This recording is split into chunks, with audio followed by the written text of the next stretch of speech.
This is Bill Ryan here from Project Camelot and Project Avalon, and it's 20th of February 2010, and it's my great privilege to be meeting again with Klaus, Dona. And in this video presentation, it's going to be an interview of the difference, because I'm going to do very little talking indeed, maybe none at all, and Klaus is going to be doing an audio commentary on one of his extremely special, unusual and fascinating slideshows about the artifacts and the various phenomena that he has been researching, discovering, investigating personally all over the world, relating to what I think you could legitimately call the hidden history of the human race. Would you say that that's a good summary, Klaus? That's a very good summary, yes. So I'm going to step back here, and what follows now, just kick back and enjoy this slide presentation, and Klaus is going to take you through his own journey. You can accompany him on his own journey through his own discoveries. And take it away, Klaus. What are we looking at here? I can see an array of pyramids. What's the significance? The significance is that you can find pyramids all over the world on each continent. And the question is, when and who did build those pyramids? Why many of those pyramids all over the world are looking very, very similar?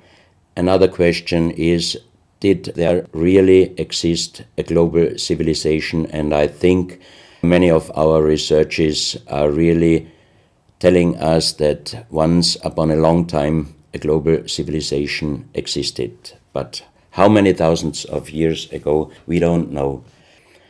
Most of the audience of Project Camelot may know about the story of one stone pyramid building found in 1984, 25 meters under the sea level in Japan on the island of Yonaguni, which is the southeast Japanese island belonging to the Ryukyu island group. And there is still a struggling of some international archaeologists who are saying that these monuments were done by nature. But my friend Professor Masaaki Kimura did several years since then researches not only on this monument, but also he found several others close by. On the right side down you have a model, and one thing nature is definitely not doing on top of two platforms of this monument. There is one huge stone turtle and one huge stone bird like an eagle. Nature is doing many things, but not such a precise, perfect monument. And the question is, where are all the stones? If nature would have done it broken down, where are those stones? There are also streets, and there was also found a stone stadium like a Roman Colosseum with stone seat rows and stone stairs. Nature is great, is doing many, many great things, but not such perfect buildings. Here you have the huge stone turtle, and you can see also how small is a diver against this big monument. Here you have one street with stairs going up. Here again a very close-up picture just to recognize the size of this huge monument. Here you can see some world maps. On the top, on the right side, you can see the Piri Reis map, which was used already long time before Christopher Columbus came to America. And you can see how perfect this map was already in the beginning of the 16th century, showing part of Europe, of Spain, Portugal, part of Western Africa, and also part of South America. We do not know until now who was able to make such a perfect map already centuries ago. And on the rest of the Piri Reis map, which we do not show on this picture, you can also see the Antarctic without ice. In 1956, researchers found out that the Earth under the ice mass at the Antarctic is exactly like the Piri Reis map was showing. So this Piri Reis map should be at least older than 10 to 12,000 years. But the next question would be, who was able to make such a wonderful world map? On the left side, on top, you see Atlantis, done by Athanasius Walzemüller, and the map is the other way round. He did it the other way round, and you can see the continent between Europe, Africa, and also America. And you can see on the left side down different sides of a huge stone world map. This stone world map was found in 1984 while gold digging in Ecuador in an underground tunnel system with other 350 artifacts which do not really fit any known and existing South American pre-Columbian culture. On this stone map is a natural quartz line, a white one, and this is the front side of the world stone map, and you can see approximately in the Near East, close to Saudi Arabia, you can see an inlay as an eye. And from this eye to the right and to the left is a natural quartz line going on the right side over India, Thailand, and also there's a long island on the right side, which Professor Kimura's research gave him the statement that from the northeast Japanese island until far down after Taiwan, once there existed a huge continent. But then this world map must be older than at least 10 to 12,000 years. And here is the back side, and you can see on the right side coming the quartz line passing in the Atlantic, a continent, Atlantis, which in our days does not exist anymore.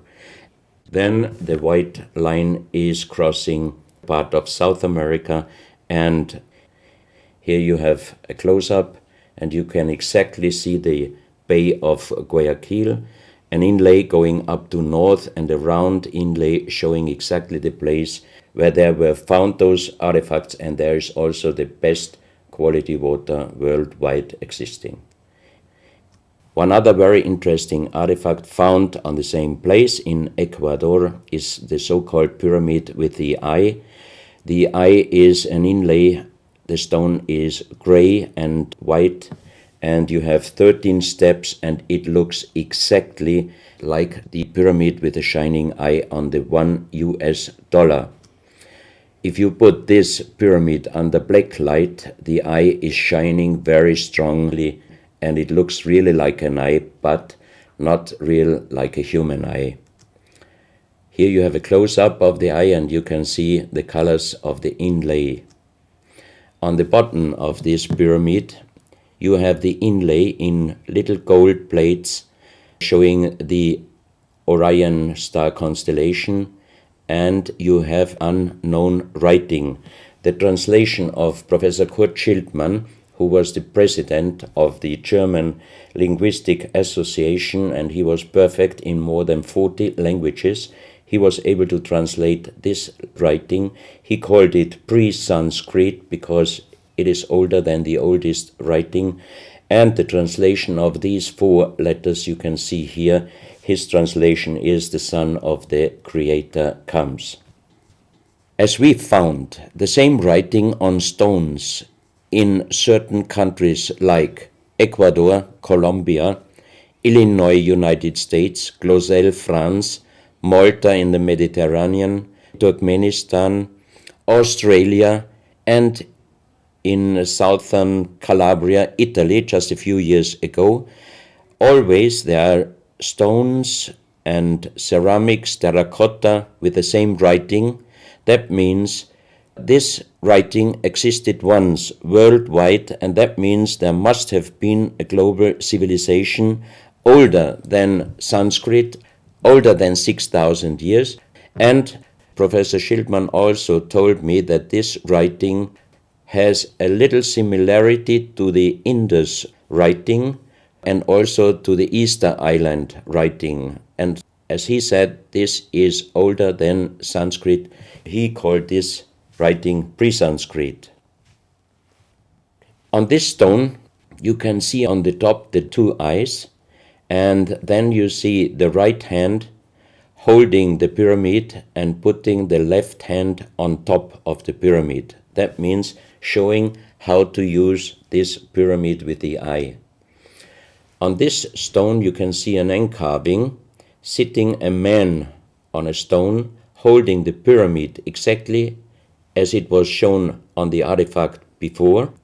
From his eyes are going rays out, and on the right side you see two bowed persons. On his head he has something like a small helmet, and from this helmet goes up like an antenna to a strange object over him. And here you have the photo of the discovered helmet. We could not yet make a metal research or checking what kind of metal was used, but you can see in the center of the helmet that something is missing, and that might have been this kind of antenna which was shown on the artifact before. Another very strange finding from the same place is one big jade cup and 12 little jade cups. As the 12 cups are man-made and each one is a little bit different in size, if you fill them up perfectly with water and you put the 12 cups of water inside the big cup is completely filled. The next strange thing is that you can see on the little cups numbers which are looking like the Mayan numbers, but if you compare them with the Mayan numbers, you find out that there are some little differences. And on the big cup you can see a perfect inlaid star constellation, also showing the Orion and other stars. And inside the big cup it is very, very magnetic, and outside the cup nearly nothing. Professional geologists are saying this is impossible, because if a stone has metal particles inside the stone, it must be same magnetic from both sides. Here you have a close-up of the big cup, and you can see a perfect inlay of star constellations, and they are shining very brightly if you put black light on it. Here you have some small cups that you can figure out more clearly the style of the numbers inlaid in a strange material, also shining under black light. That's another piece, a jade plate with the same star constellation inlay like on the big cup, and two persons facing the sky, and on the next picture you can see that also the eyes of these two statues and the star constellation is shining very strongly under black light. This was once a hard-formed brown stone, changing the color in the center of the stone into black, which usually in nature does not happen. And you can see, if you look very close, you can see a face with closed eyes, with a mouth, the nose, a long beard and long hair. On the left side, the face and also the stone is broken. This is the reverse side of this stone. You can see a spiral and a triangle. The center of the triangle is very magnetic, also shining under black light. Here we have the backside of a cobra. The cobra never existed in South America, but this one was found at the same place. On this side of the cobra head you have 33 lines in lines. So 33 is also a very mystical number since long time. And on the left side and right side you have 7 points inlaid, and maybe these are the chakras. Also this cobra head is shining brightly if you put black light on it. Another object here, you have a perfect worked dolphin head, and also this artifact is shining under black light.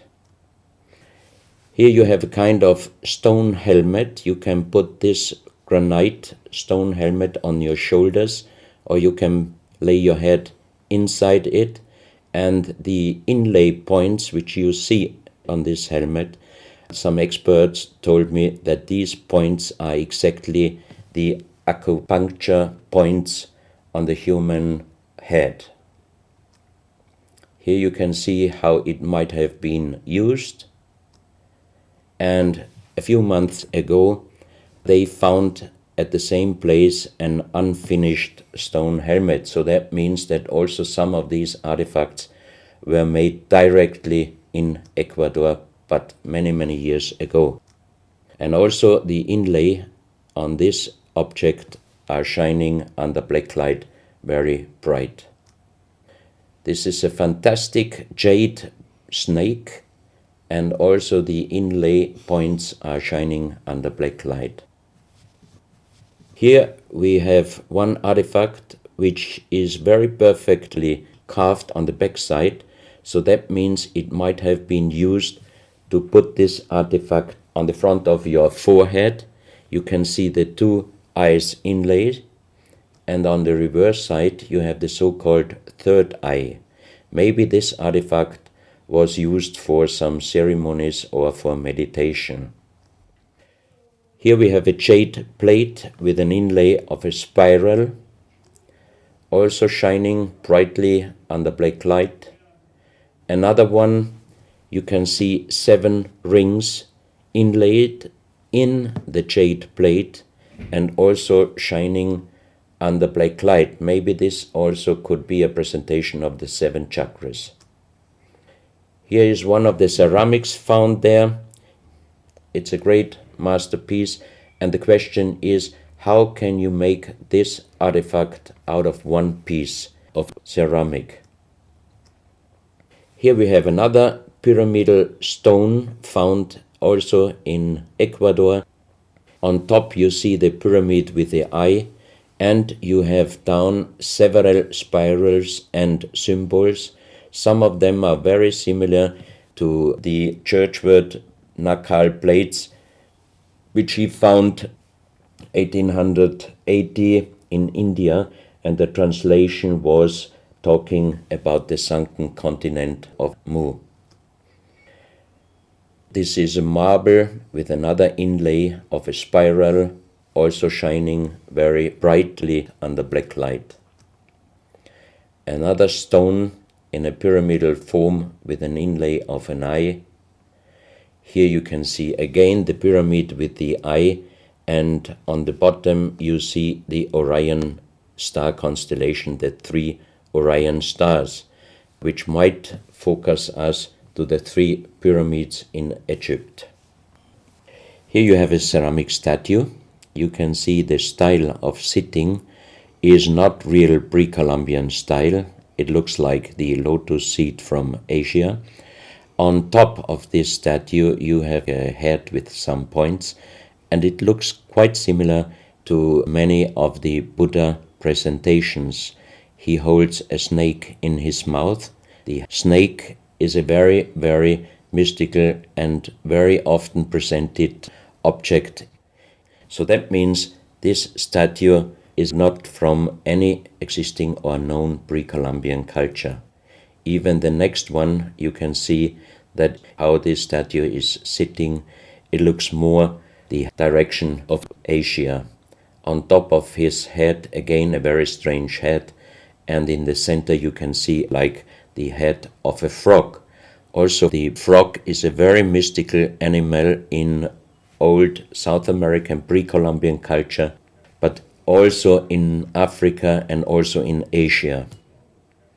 Here another ceramic statue holding a kind of plate in his left hand, and it looks also not really pre-Columbian culture. This is another very strange artifact holding a stick with a snake. Again we have the snake here, and the question is where and who this statue was done. This is a photo of the Altiplano in Bolivia. Archaeologists and researchers found out that at least before 4,000 years, there was happened a very big impact in Argentina, and the shock wave of this big impact destroyed many stone buildings in the Altiplano of Bolivia. You have here a picture of Pumapunku, a very strange place close to Tiahuanaco in Bolivia, and you see tons of stone plates with perfect work on it, destroyed. Maybe this was the reaction to the big impact in Argentina.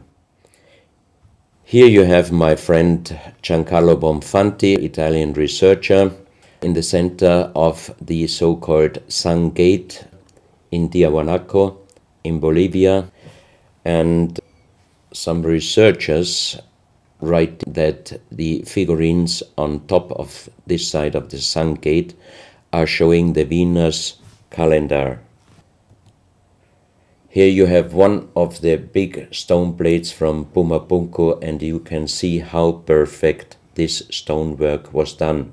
And the question is, could you do such perfect work with simple tools? Close to this area, they found skeletons with a size of 2.6 meters.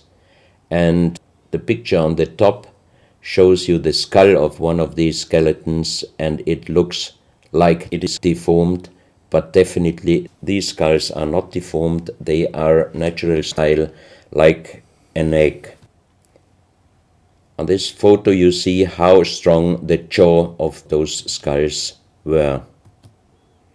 This is a front view, and the most interesting photo is this one, because you can see that the top of the skull does not have the 3 plates which we have as Homo sapiens, and that shows us that these skeletons are not Homo sapiens. What we might be able is doing a DNA check and an age dating on these skeletons, because we are very much wondering what kind of humans did exist long time ago and how long ago. On the next pictures I show you some artifacts found close by the real giants, and when I first time got this mask in my hands, I tried to look through the 2 eyes. At that time I didn't know that they were belonging to 2.6 meter skeletons, and I was just wondering, why did they make masks where you can only look out from one eye? But after knowing that those people were over 2.5 meters, I could imagine that their skull was of course bigger than our skull, and that's why these masks were for us oversized. That's another mask from Bolivia, another one with very wonderful encarving, many spirals and many symbols, which we also found in many other cultures.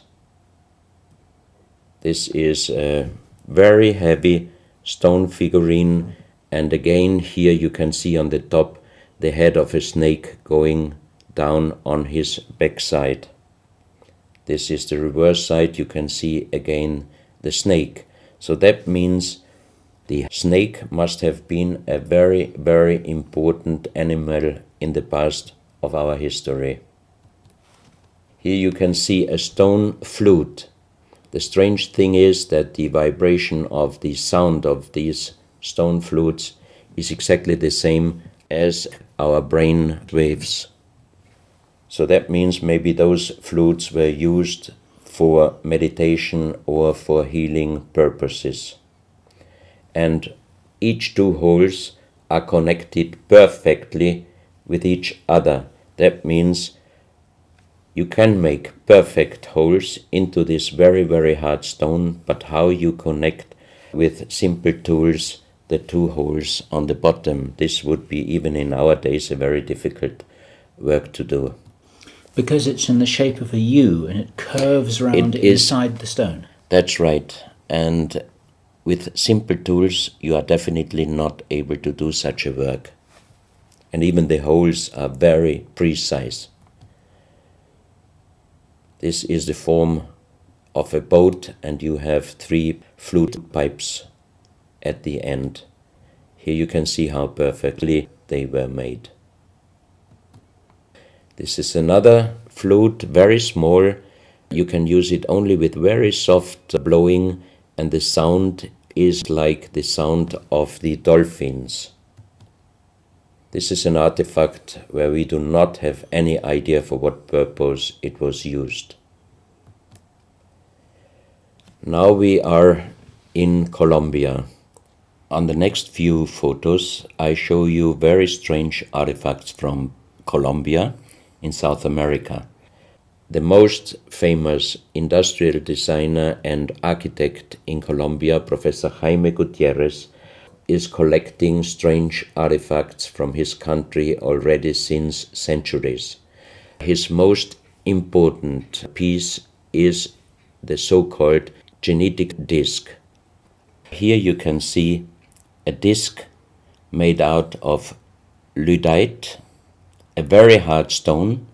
It's nearly the same hardness as granite, but the structure of lyddite is like leaves, so it would be quite impossible to make the same disc in our days out of the same material.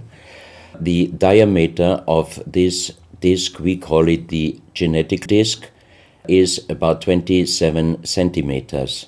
And on this disc you have several things presented which usually you can only see with a microscope. For example, on the left side, around 11 o'clock, you can see one egg, human egg, without and another with spermia. On the right side, at approximately 1 o'clock, you can see some spermias, and then you have several very strange presentations which we could not explain.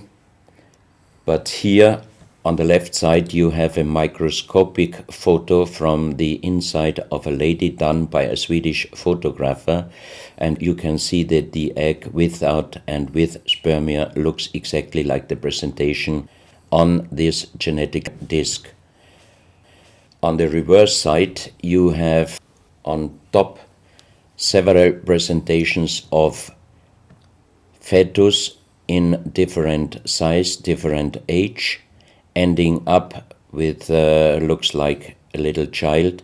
You see also at the end of the plate around 6 o'clock female and male, and also on the right side around 9 o'clock you can see the presentation of man, woman and child. But the strange thing is how they present those human-like heads.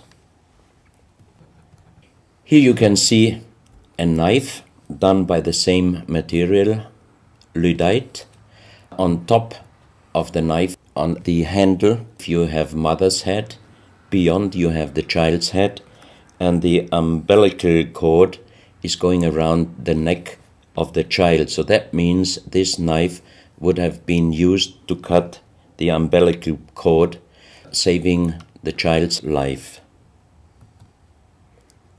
This is a close-up mother, child and umbilical cord. This is an instrument. It might have been used for helping the child coming out, leaving the mother, when there were some complications. And it is also made out of the same material, lyddite. You have here the vagina and the child's head coming out. And on the reverse side, you can put only your thumb inside. That means you can only use this instrument with your fingers, meaning you cannot use power. So that means it might be safer helping the child leaving the mother than our instruments we are using in our days, because sometimes the modern instruments, while being used, can damage the child's head. This, we think, is a medical instrument. It is also lyddite, and it's a perfect form. Another one, and these are other ones, they are very much smaller than shown on this photo. And when we did a material check in Vienna, the most expert worldwide checked those pieces. First of all, the material. Each one is done with lyddite, and the form itself, he checked them, and finally he said, I cannot tell you how they were done, who did they make, but the only thing I can definitely tell you, from the same material in nowadays, we cannot make the same instruments. So how old they are, we do not know, but as they were found in Colombia, and they do not fit any existing pre-Columbian culture, we must consider that those artifacts are at least older than 6,000 years. But we cannot explain what kind of technology they did use to be able to make such instruments and such tools made with lyddite. You can see each piece fits exactly every kind of hand, never mind how big the size of the hand was. Each instrument, each tool fits exactly each hand which was using those instruments. This face looks a little bit like the Maui, the big stone statues from Easter Island. Here you have a close-up. This, in joking, I call it the dentist chair. Perfectly done, but again, same material, lyddite. And the strange question is, why, if they could make such perfect figurines out of this very difficult material, why did they show the human face always with big round eyes and a little nose and a big mouth? There is no real explanation possible. This is again one piece from Colombia, lyddite.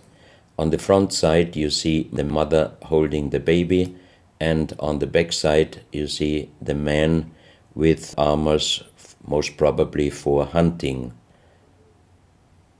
This stone figurine was found in Colombia. It looks exactly like the Maui statues from Easter Island, but it is only about 30 centimeters in size.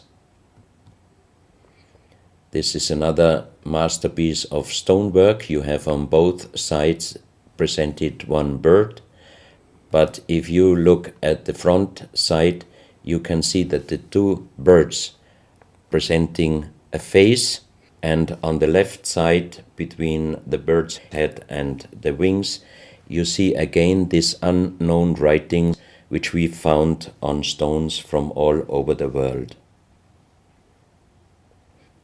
This is the mother holding a child, very strange face, and it's a kind of jade material.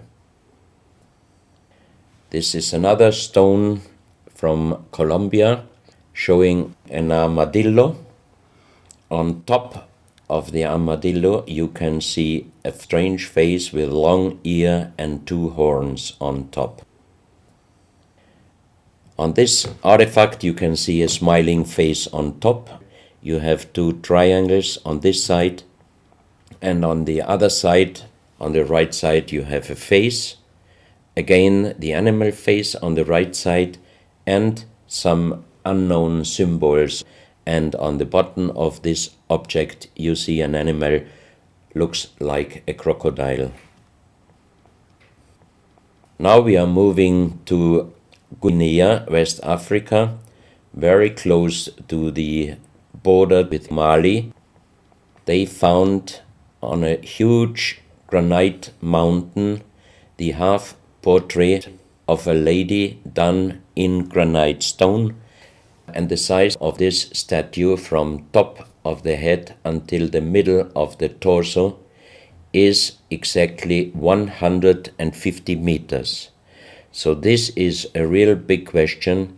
who might have been able to do such a huge granite half-portrait in a mountain at least 10 to 12,000 years ago, because the Italian geologist Professor Pittoni was on the spot. He did these photos and he checked the earth on the bottom of this mountain, and his calculation was that this stone monument must have been done at least 10 to 12,000 years ago.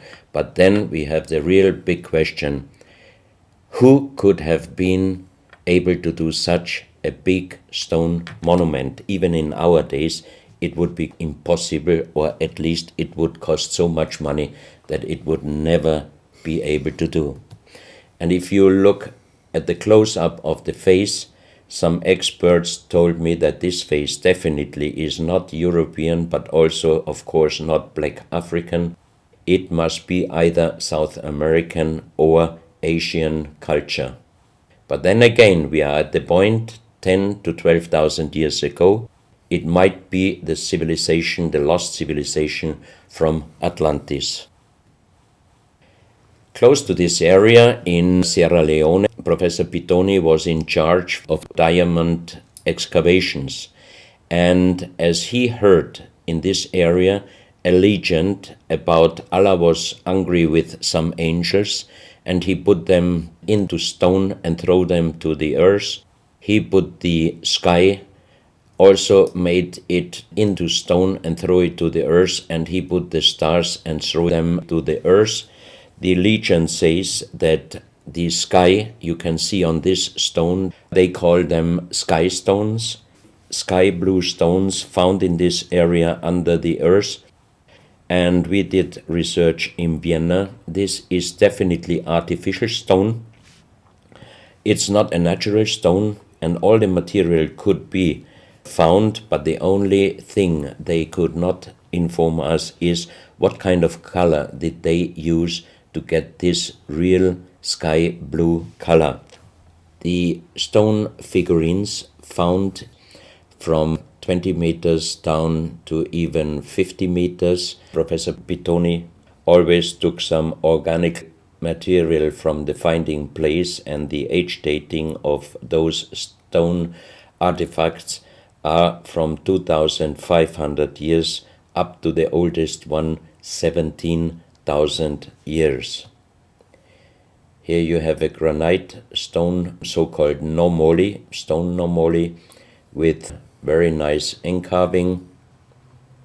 Here you have a man sitting on an elephant, as there are also the legends of giants all over Africa.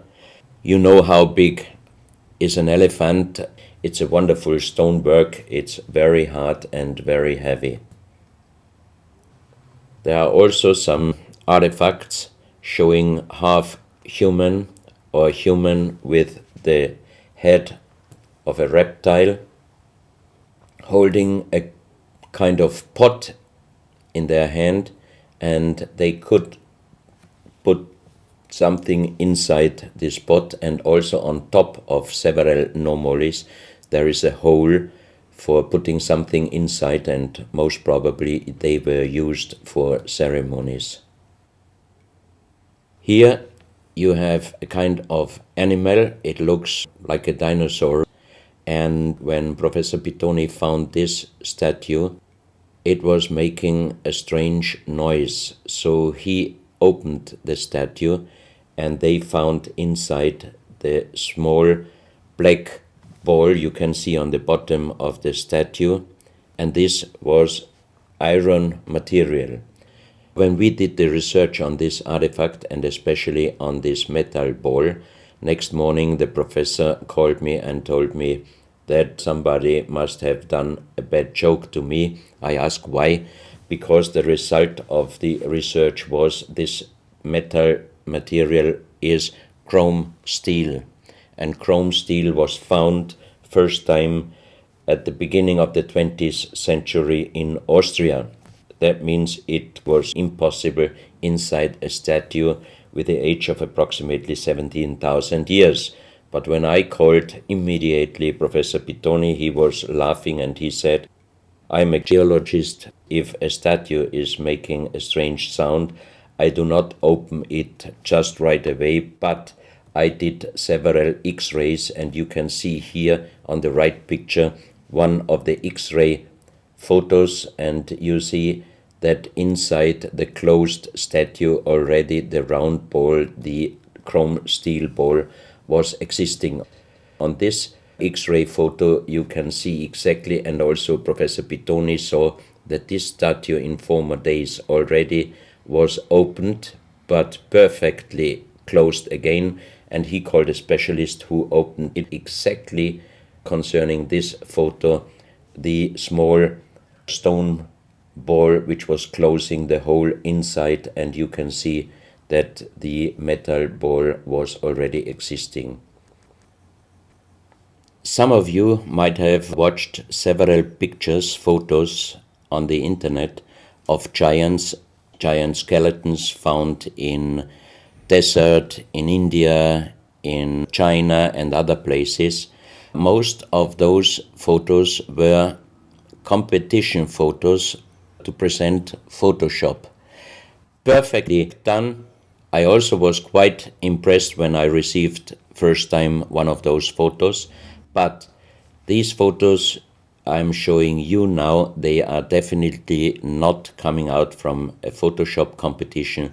These photos are real skulls and skeletons. This skull was found in a tunnel system underground in Colombia. The skull is dated up to 11,000 years.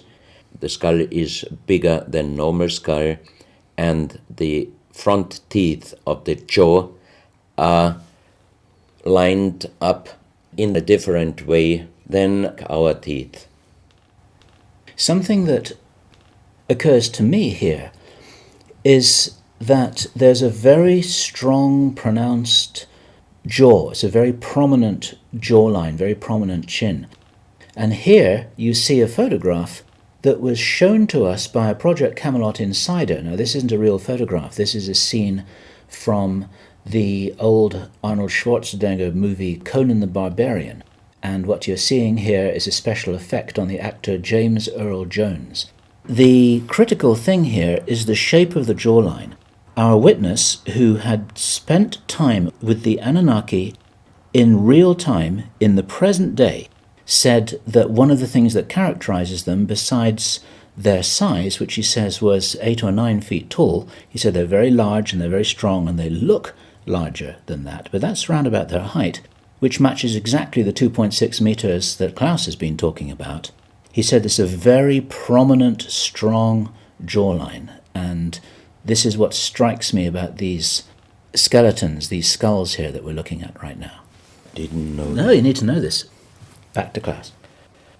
So once again, here you have a very old photo done in a museum in La Valletta in Malta, and it shows several long skulls, and the explanation is deformed skulls, but they are very long, going to the back.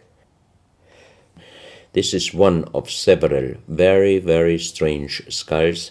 They are presented in a small museum in Ica in Peru. Ica is located close to the famous Nazca lines, and the museum is called Museo Maria Reiche, the German lady who was researching her whole life about the Nazca lines. And in this museum you can see the most strange skulls I ever saw, all found in this area close to the Nazca lines. So the question is, what kind of humans were living there, and how did they get those skull forms? And especially this one, definitely several doctors and experts told me it would not be possible to create such a kind of deformation, because through deformation you do not get the double bone material on the skull, and on this skull even you have particles of the skin and hairs, and I think it would not be difficult to do a age dating and especially a DNA analysis of this skull. On this picture, I show you some legendary skeleton forms of giants. In the year of 1964, in the south of Ecuador, in the province Loja, there broke down a part of a mountain platform, and Father Carlos Vaca, who was working as a priest in hospitals, he was called to this place and he found the broken bones of a giant. Good. Well, Klaus, I asked you if you would take us on a journey, and for the last nearly an hour, I think it is, you've taken us on a fascinating journey not only around the world, but through time, back as long ago as 17,000 years. And it's a real reminder of how little we know about what our history really is. These are important pieces of an important puzzle, and you're doing an enormous amount to raise people's awareness of what it is that we're not shown in many museums, what it is that we don't read in anthropological textbooks, and what it is that many university professors still refuse to recognize. And thank you so much for your part in helping to raise our own understanding of our history on planet Earth. Klaus, thank you.